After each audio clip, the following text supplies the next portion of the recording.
Live via Skype and brought to you via YouTube. It's the hashtag Wrestling Podcast. I'm your host, Turnbuckle Jim, and with me, straight from North Carolina. Right. The heart of Flair country, woo woo. It's the Heart Blake Kid.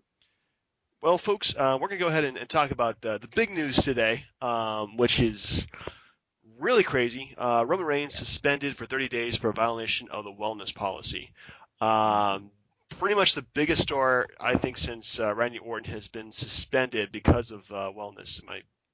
Yeah, I mean, while people getting suspended for wellness policy violations is not, the craziest news, this is the first time I think since then that somebody of that big of a name has gotten docked on it. Yeah, there's been guys like Adam Rose, jobbers like that, not the world champion. Right. Which apparently, from what I've heard, that just within the last 10 minutes or so, this guy online, apparently the WWE found out before Money in the Bank itself. And that was part of the. Do you think that influenced their decision? Yeah, I think so. That they decided to put the belt on somebody else for the time being instead of strip their champion of the title because of wellness violation. And then, you think the next night they set up this big, triple threat main event, only to have it, one member you can't do anything with because he's going to be suspended for 30 days, but he's coming back right. Right. If it's today's the 21st or yesterday, I don't know. Today's the 21st, so 30 days from now, will be well before the 24th, which is the next pay-per-view. But he won't be on screen to do any hype or anything like that, which actually is fine by me. Well, we will be spared the riveting promo stylings of Roman Reigns for 1 month. And it's actually going to be, in my opinion, I think it's going to be hilarious that the ratings are going to probably go up, actually, after this. The ratings did go up this past week since Dean Ambrose is now, spoiler alert, champion. In one of the better finishes, I think, for a Money in the Bank pay-per-view. Yes. Cash in. So let's go ahead and, well, actually, before that, any last thoughts on Roman Reigns and that situation? I don't like the guy as a performer. That being said, I recognize the difference between, Roman the performer and Roman or Joe the professional. I don't know the details of his wellness policy violation. Right. I don't know what it was that he did. Did they know if it was like performance enhancers? I don't know what it was actually, but there's a whole list of things you can get caught with for that. I mean, of course, none of them are nothing's is going to be good for you really on the long run. So I don't know. I do know that their policy is a bit draconian, but then again, you gotta watch out for yourself when you're a company, especially in given situations they've dealt with in the past. True. Yeah. And ultimately, we always complain when it's like, oh, they're keeping so and so, on the bench for medical reasons and stuff. But if the alternative is people getting seriously injured, then it's probably the best thing in the long run. Right. And this isn't really any different. I think that for him to do something like that while he's effectively the face of the company is a very bad move. Now, if it's a matter of things like performance enhancements and whatnot, and if it's he's out there every week and he hears people booing and he hears people chanting "You can't wrestle" and stuff like that, and if it was a matter of him feeling as though he needs to get bigger or stronger or whatever, and was juicing or something that way, I don't think that's the issue. I think the issue is not an athleticism one, it's a personality one. Or maybe, learning a different move set or a more diverse move set. I don't think it's that he lacks the physical capability to be a very compelling superstar.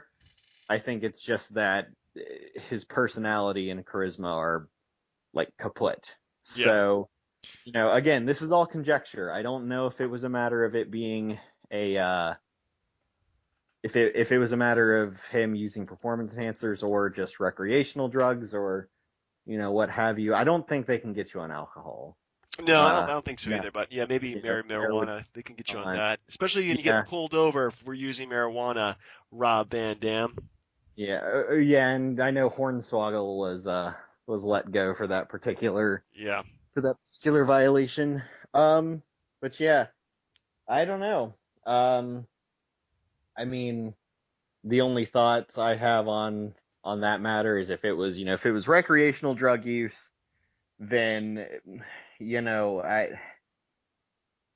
you obviously made a terrible choice. Right. Um, I'm not gonna stand up and be like, well, nobody should ever do recreational drugs ever. No, not you. Right. Right. But when you sign on to a huge company like this and that's part of the policy, and if you want to be champion in as much as that, grants you from both an in kayfabe standpoint and just a career standpoint, then obviously there's got to be some sacrifices along with Right. that. And you gotta wonder too, Um, being put in like that kind of position where you are the man, you have that much stress on you. You wonder if he was using recreational drugs as a way to alleviate the stress or overcome the stress, and just made a bad decision there. But again, we are kind of speculating right now, and we really don't know what he did get zinged for. And I'm sure that information would probably come up within the next few days. So right. anyway, we'll talk about that when we do find out more about it, maybe within the next few weeks or so. But anyway, why don't you to go ahead and review Money in the Bank? Yeah, let's do that. All right. Question number one: did you watch the whole thing, including the pre-show? I did. I watched the entire thing Okay. from cover to cover. Good. Did you stop for Game of Thrones? Did you take a break there? I did not. I was determined um that I was going to just watch the rest of that at the end of at when it was all over. Now I do know that apparently the setup for the pay-per-view was designed specifically so to allow people to flip back and forth between the NBA finals Right. and Yeah. and the pay. There was a lot of stuff going on Sunday night. It was a very busy night. I'm glad I took one day off so I can go ahead and watch everything that I wanted to. Unfortunately, I got spoiled a couple times during the night, but it was still definitely worth it.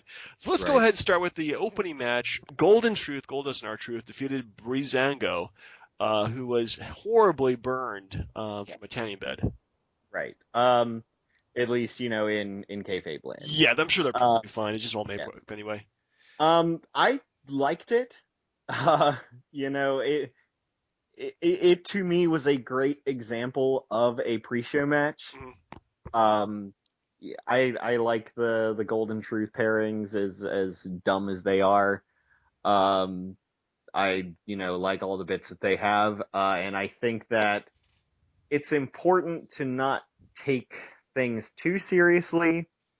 And I thought that, in lieu of being just like, oh, well, it's this match again, they threw a little, something in there to just make it slightly different and Right.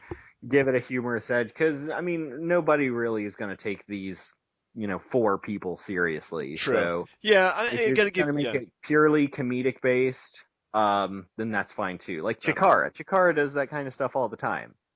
And it's great for it. Yeah. So yeah. Well, I'm just kind of like hands off to Breezango for pretty much selling being horribly burned, and having skin peel off and just being kind of gross. So yeah, they sold it. Good job for them.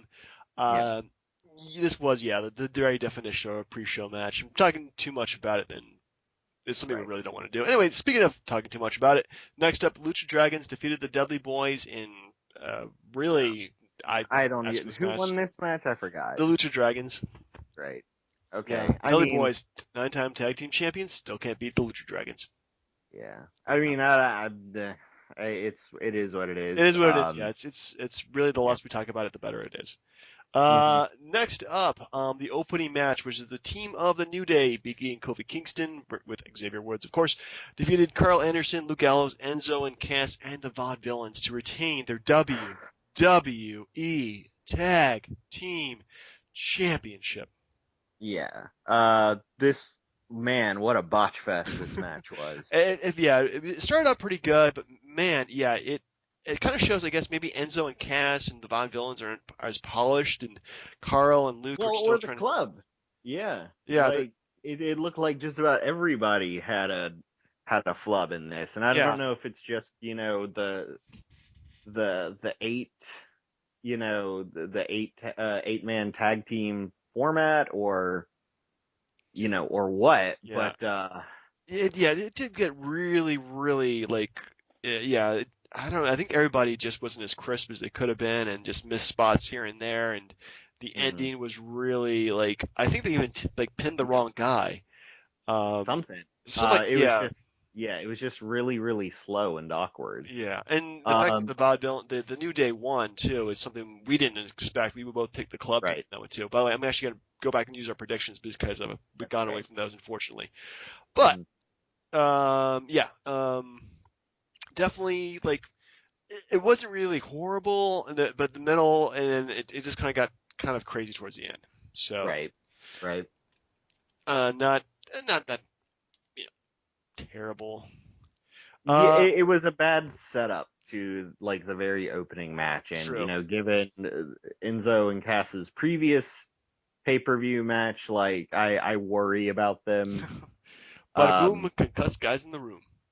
well, beyond just that, just the impression that they're leaving, Yeah. with upper management and whatnot. Um, I don't know if I mean 2 3 years down the line, I can see Cass going it alone and Enzo just kind of being a manager. Yeah.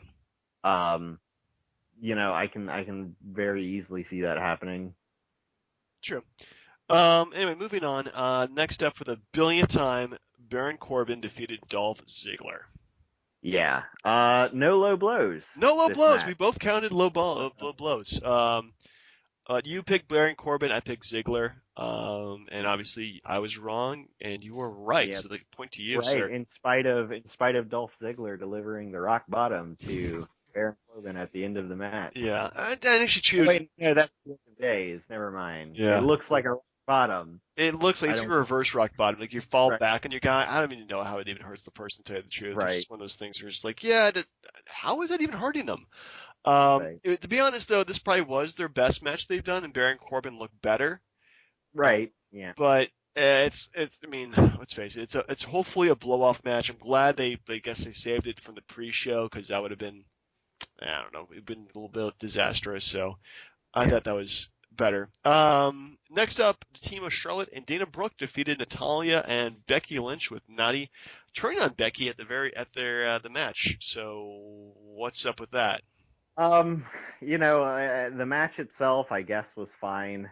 Um, the ending with the natural selection was pretty cool, but just I mean, it's the turn that everybody's focusing on. Yeah, and it didn't really make much sense because those It guys really, doesn't make any those gals sense. haven't been really friends with each other until within the last week or so. So yeah, it Right. just doesn't And make much and sense. if any of the divas, divas, we don't use that Nope, term you don't anymore. use These that word female anymore. superstars, Thank you.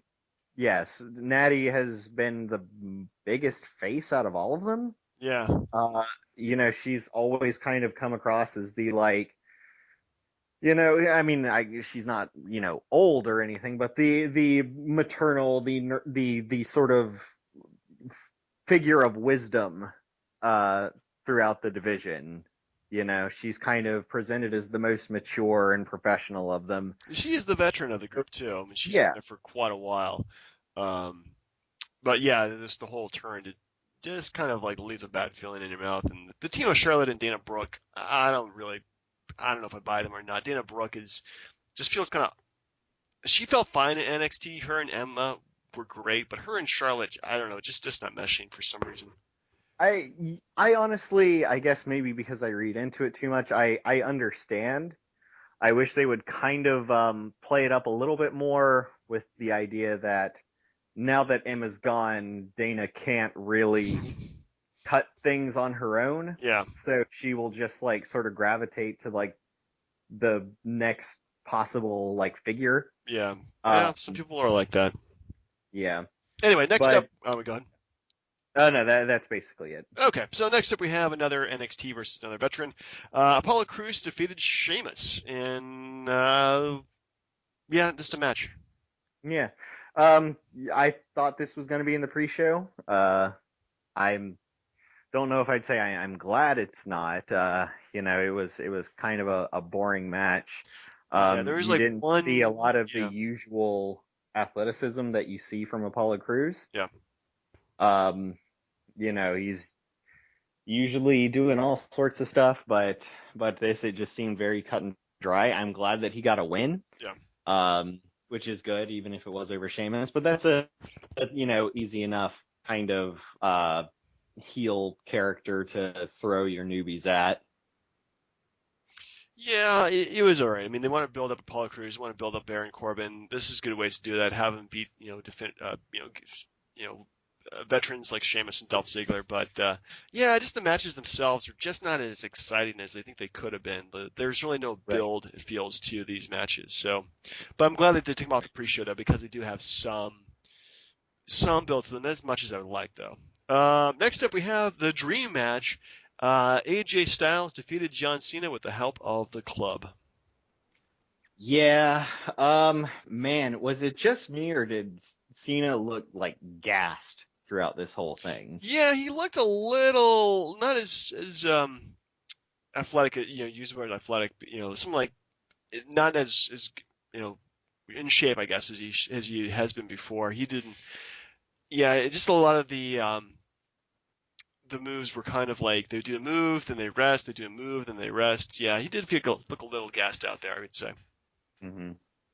Yeah, like I don't know. There was a point where he I think gets up, and it was pretty early on in the match, but he looked like Brock Lesnar did after his like 17th suplex, like just pale and like drenched with sweat and like sucking air Yeah, like the whole time. And he looked AJ rusty. Styles, made a comment, and whatnot, and I don't know how in character it was, but yeah, like I don't know.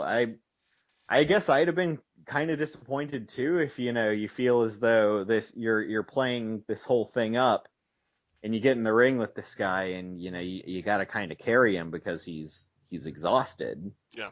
I don't know, and I know he hasn't been doing a lot of matches ever since his return, but yeah, just seemed kind of just seemed kind of weak. Yeah, it didn't feel like the match. I mean, I thought it was good, but it wasn't great. There was definitely a lot of room to improve on. So hopefully, I really envision because Cena always does like three match sets with people. So this is probably the opening match in the pay-per-view. Then they'll do another one, and then they do another one, usually with some kind of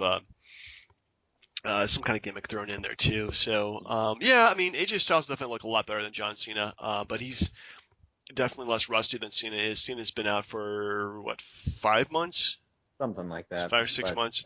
But We should have been out for 9. Oh my goodness, John Cena is a new Messiah and Savior. Um, so yeah, I mean, it definitely was decent, but it wasn't like no match of the year or anything like that. I mean, they could have done a lot better, and hopefully they will be doing better in the future.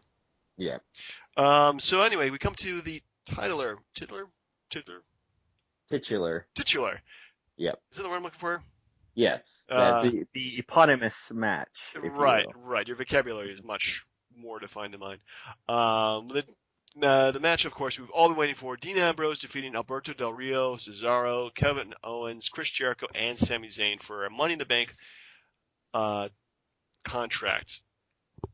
Yeah, good match. Uh, Again, I kind of just do feel as though I've seen it, um, mainly because of its similarities to the Intercontinental title ladder Yeah, there match was in WrestleMania. about well, let's see, who was in the Canelo match? Sami Zayn, uh, Dean Ambrose. No, Dean Dean Ambrose. Ambrose wasn't in it. No, It's no, no, no. Yeah, just he Sami had Zayn and Kevin Kevin Owens. Owens.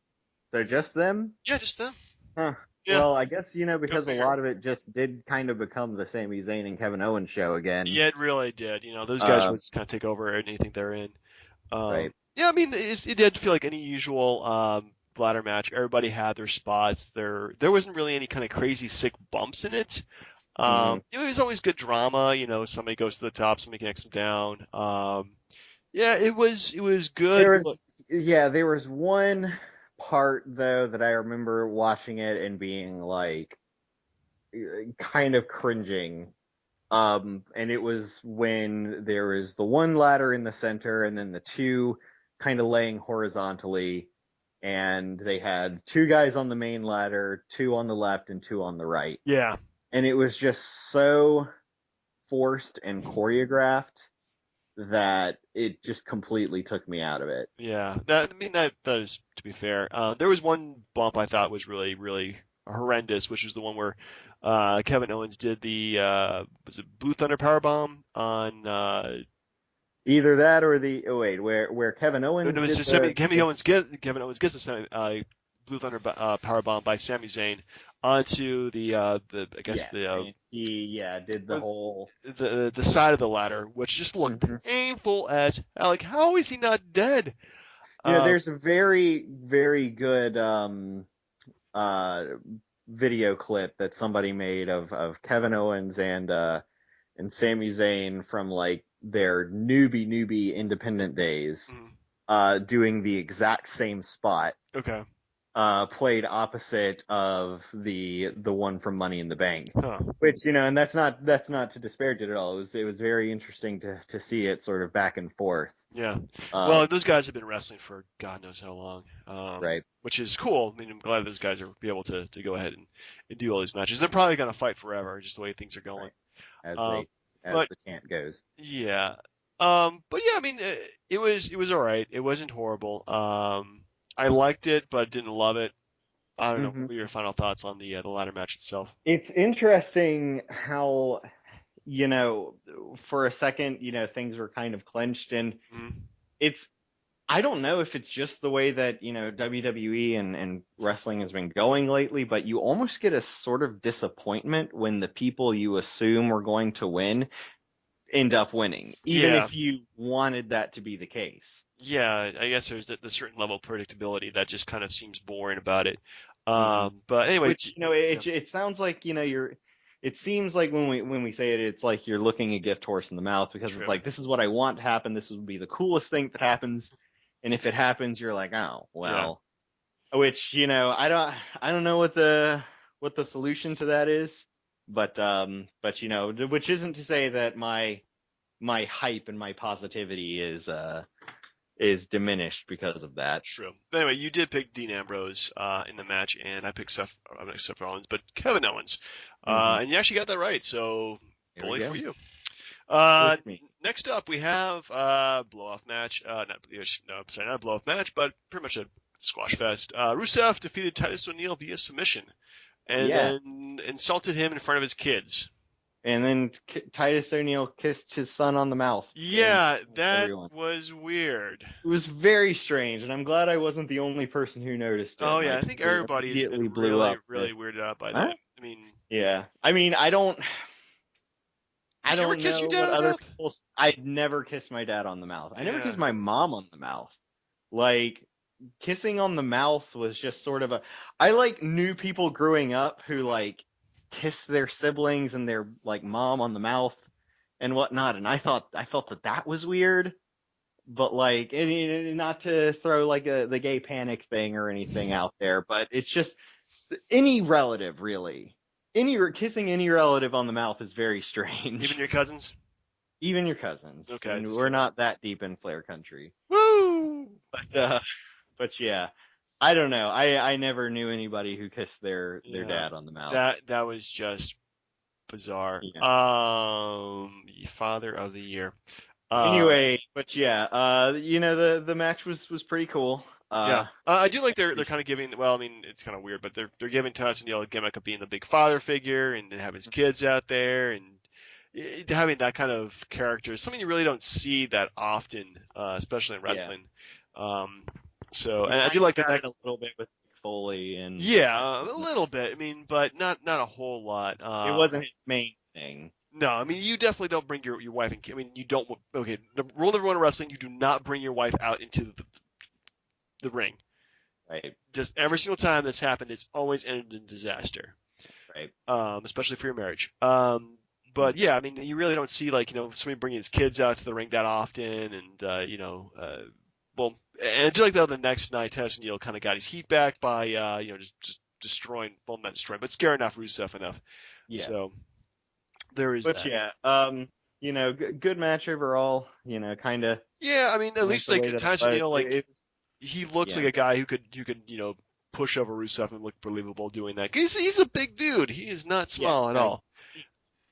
all. Um, But yeah, and I liked the heat Rusev gave at the end. Like Rusev is I think one of the best heels that they have at the he is moment. really true. I'm really glad that they broke up the whole League of Nations and gave Rusev Right. back to Lana. And that's the best Rusev. I mean, you don't run with something that's bad. You go ahead and go for the A game with that. Because Rusev and Lana are probably the best, one of the best couples in wrestling in a long time. Yeah. So, and heel Rusev can do a lot better than face Rusev. I mean, not face Rusev, but heel independent Rusev is much better than. Yeah, I concur wholeheartedly. So we come to our main event. Seth Rollins cleanly defeated Roman Reigns to win the Yeah. WWE World Heavyweight Championship. Yeah, was very, very surprised by this. Yeah. I guess I could have. I didn't assume that. I don't remember who I ended up picking. But You actually picked Reigns. I picked Seth yeah, Rollins. yeah. I didn't assume that they would do that. It seemed, like a possibility. I knew, however, that if they gave it to Rollins, they were going to give it to Ambrose immediately after. Right. I mean, Um, I knew the ending before because somebody spoiled it for me. Not mentioning names. I see. but but yeah, I mean, it was really unpredictable. The match itself, I thought, was pretty decent. These two really complemented themselves really well in the ring. Rollins actually kind of looked like the face, and Reigns kind of looked like the heel. Yeah, it looked like they were doing a double turn there. Yeah. And I talk about how much I dislike Roman the performer, but I really think he could do great stuff as a heel. I think he'd be a much better heel than he is as a Where face. he doesn't have to say anything. He just has to look tough and intimidating, which he's good at doing. Yep, and just destroy people. Mm-hmm. So yeah, I really think that that would have been a great course for him. But yeah, this ending, of course, as we mentioned before, was apparently impacted because of his wellness test. So, but the fact that they gave the belt to Seth Rollins and then immediately Dean Ambrose comes in, cashes in his Money in the Bank contract, which is great. Good way of using that. Don't have to worry about a whole year of somebody carrying around the briefcase. Oh, I got Money in the Bank. Because I love the match, but I hate the gimmick. Right. Because it's usually a heel comes in at the end of a pay-per-view and just ruins it for everybody. Yeah, the face won, yay! Everybody have a good time. Oh my goodness, this guy's cashing in, and it sucks. Right. So yeah, I was very very happy with the ending. I'm actually kind of surprised they pulled the trigger and made Dean Ambrose champion, and they're gonna give him hopefully a run. Possibly not. I mean, the belt might go right back to Roman Reigns, which would be unfortunate, but It would. I don't know. I get the feeling that 30 days is comparatively a slap on the wrist. Like, how long did Titus O'Neil get for? I think it was 60 to 90 days. Yeah, 60 to 90. I feel like. Yeah. I know it was more than 30. It was more than 30. It was it wasn't like a really long time, but yeah, I mean, they had WrestleMania, and it was for, I mean, unprofessional conduct or something like that. It's something really. Quote unquote. Like, really, if you know anything about like Vince's shenanigans backstage and how comparatively like nothing the whole like tugging on the arm thing was, obviously, just flexing power, essentially. True. But yeah, being gone for 30 days. I mean, now that's essentially about 3 or 4 Raws you're gonna miss. You're gonna be missing, all the hype coming up to the pay-per-view. So seeing him again, maybe might even be a good thing for him because we don't know if people will react in 30 days or so. I mean, the chance for you got suspended are probably going to be raining through the roof. And unfortunately, I'm going the pay-per-views in DC and didn't get tickets for it. Yes, yeah. Damn shame. Unfortunately, me neither. Day before my birthday as well. Oh man. But yeah, my question is, how are they going to possibly book this guy as a face? like your champion Make-A-Wish Foundation, uh, dude who got a very public suspension for some sort of substance abuse. Right. Um, I don't know. I really Uh, don't see how they can. I mean, they would. Well, Rob Van Dam, I think is probably the closest example to it because if you remember when he won the WWE Championship, like a week afterwards, less than that, he got pulled over and of course he was caught smoking right, weed. Immediately stripped of or immediately lost the WWE championship to I think Edge or I think it was Edge actually, hmm and then immediately lost his ECW belt to the Big Show. But it was still a face because then again it was number one weed, right, and it's Rob Van Dam. I mean, pretty much that's one of the big parts of his yeah, gimmick. So it's like holy right, crap, right. that's not much of an exaggeration. But it Well, was also a much different time, though. it was a different time. Yeah, it was more of the Wild West. You can get away with that kind of stuff. Now you can't. Right. Even if you're in well, yeah, even if you're in Colorado or Washington State. Um, hmm so yeah, it's I mean, even just within the WWE as well. Like, I guess that wasn't PG era at that point, was it? no, it was definitely a ruthless aggression era. Like they were trying to bring back ECW, and it was Right, pretty. It, right. it was it was pretty painful. But it was definitely not. Um, yeah, definitely not. And Family friendly no, it wholesome. was by all Yeah, means not friendly at all. It was bad, but it wasn't family friendly. right. So So anyway, yes, but uh, on the whole, the pay-per-view itself, I would say I would honestly rate this one at a B minus. ooh, um, Um, and honestly, the only thing keeping it from being a C is the ending. yeah, Um, the stuff I was really looking forward to, the John Cena AJ Styles match was kind of disappointing. Um, same with the ladder match. I'm pleased with the ending of it, but I don't know. I was expecting more. yeah. Well, there were some long matches in this, like AJ Styles and John Cena, the ladder match, and Seth Rollins, Roman Reigns. They all went more than 20 minutes, so about an hour Yeah. just themselves, not mention other things too.